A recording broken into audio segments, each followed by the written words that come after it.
Not necessarily.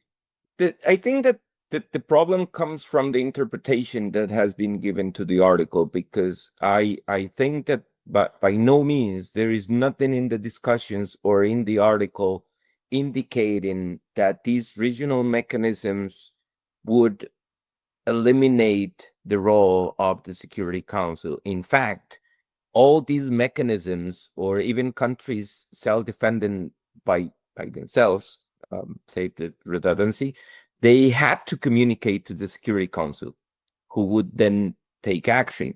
So it was like an intermediary step, more like a cautionary mechanisms before the Security Council could make a decision.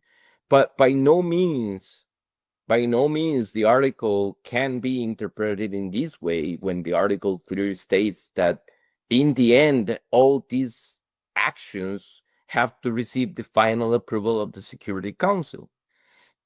And here, both the NATO treaty and the Inter-American Treaty of Reciprocal Assistance have a fundamental flaw, and it's a clause that I think is absolutely contrary to international law, which is the clause that says, in the case that a certain state is under attack, the other states will consider themselves attacked.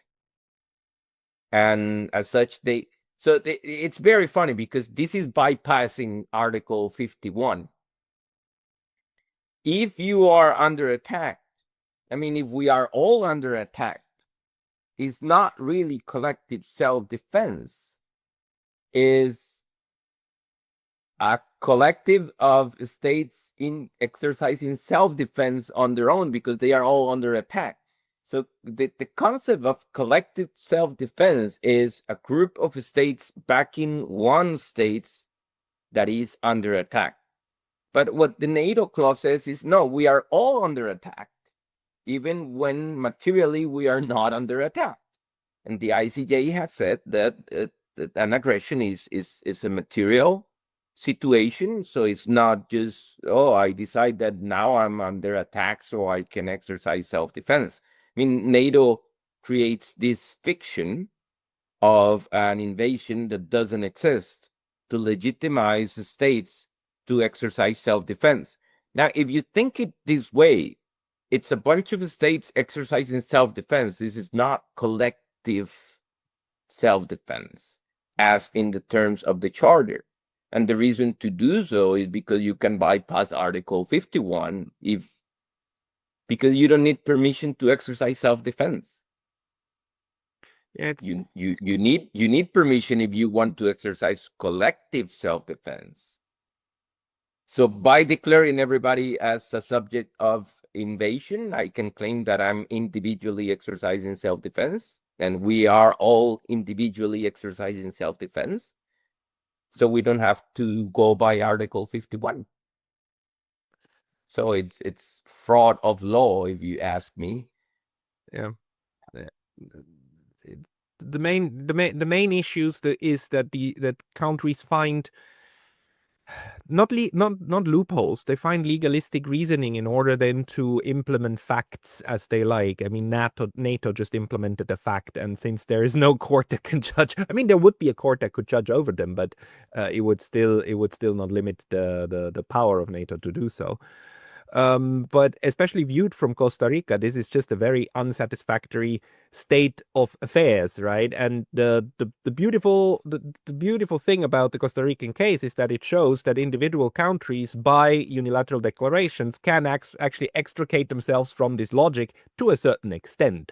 So, in a sense, if we look at the BRICS movement and movement of countries in Asia and in Africa that also are looking for policies that allows them to extricate themselves from these political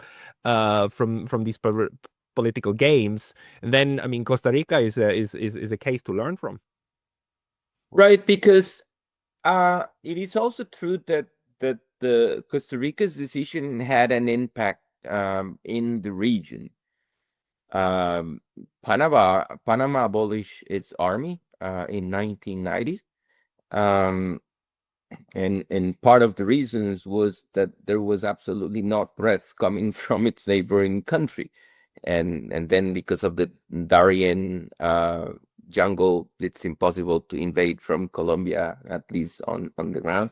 So, and then Costa Rica was key for the Central American peace process, because it was the only country that could mediate there, that it was part of the region, it was not in conflict with anybody, and it was able to bring the parties together and bring the Central American conflict to an end in 1986 or 87, the Esquipulas treaty, an Esquipulas treaty. So, and then if you look at Costa Rica in international organisms, it's normally given preference or the presidency of the table when dealing with issues of peace or demilitarization.